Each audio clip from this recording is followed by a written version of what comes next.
Hi everyone, it's Caroline here from 91 Magazine. I don't do this very often, so just getting used to it all, but I just wanted to start a series of little helpful videos, hopefully, for small business owners. And the first one that I wanted to do was to talk a little bit about something that I'm asked about constantly, which is how to get press for your business.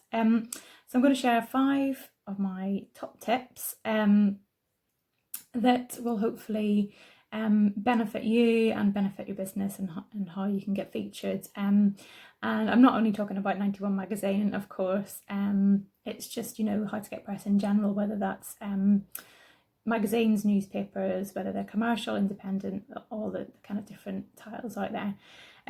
So tip number 1, and this is a tip for small business in general, is great photography. Great photography is so important for your small business. We're all working in this kind of online world, Instagram obsessed world. And your images are basically what people see first before they've even read anything on your website or even maybe got to your website. They're just looking at your pictures on Instagram. So that's super important. And I go into this a lot more in the creative session that I did, that you can find on the website. And you can still purchase the replay of that. But basically, it's if your photography is great on your Instagram, for example, that is one way that editors might notice your work initially. They might come across you. But it's also really useful for magazines if they are unable to shoot something, which a lot don't because of budget. If you're able to supply great pictures that they can then publish and, alongside a feature about you. So tip number 2 is tell your story. I notice sometimes that a lot of brands will just post product pictures, and that's great, but it doesn't really tell the story of your brand. So it doesn't show behind the scenes, it doesn't show you and a little bit about your story, your personal story. And this is the advantage that we have as small businesses over the big corporate brands. We've got a personal story, and we can all share that. So make sure that you are sharing your story through your images, and particularly on Instagram, where you can show all these different aspects of your business, and then obviously also have your story on your website, whether that's on your about page or whatever. But make sure that you actually go into a little bit of detail rather than just saying your name and where you live and this is what I do. And you can also maybe do little videos as well if that's something that you're comfortable with.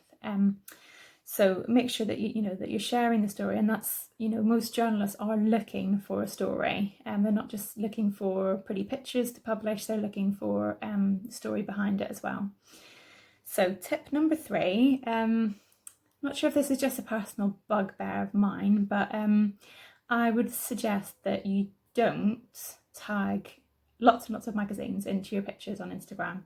So that happens a lot. I find that people will post a picture and then tag in us and then maybe like 10, 15 other interiors magazines. And for me, it's just not a good way to get noticed, because it kind of makes me think that you're not really bothered where you're featured. You just want to get featured anywhere, which is fine. But I just think there should be a more tailored approach to the way that you approach the editors and the magazines that you like to be featured in. So it just feels a little bit like, I'll just stick all these tags on and then someone will notice me and contact me. And so that kind of leads on to tip number 4, which is to do your research. So really kind of buy a few magazines, maybe once, every few months or whatever, and just really kind of understand their content, understand the kind of things that they feature, and just work out which magazines that your brand fits with. Think about their audience and whether they're your potential customers or not. Because, obviously magazine editors will get a lot of emails from a lot of brands and businesses and that, and you know, if it's not immediately obvious that it's the right fit for them, they're not going to be interested, and you're wasting your time then. So try and do your research, and find the right places that you know your work will fit with.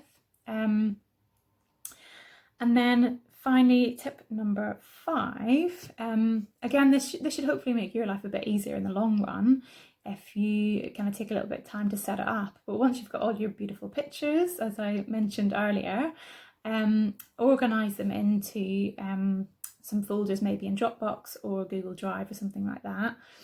And then you've got those available for if a magazine editor contacted you and they were on a short deadline and they just needed some pictures to quickly get into a layout, and then you can just literally fire over a link and they can download that immediately.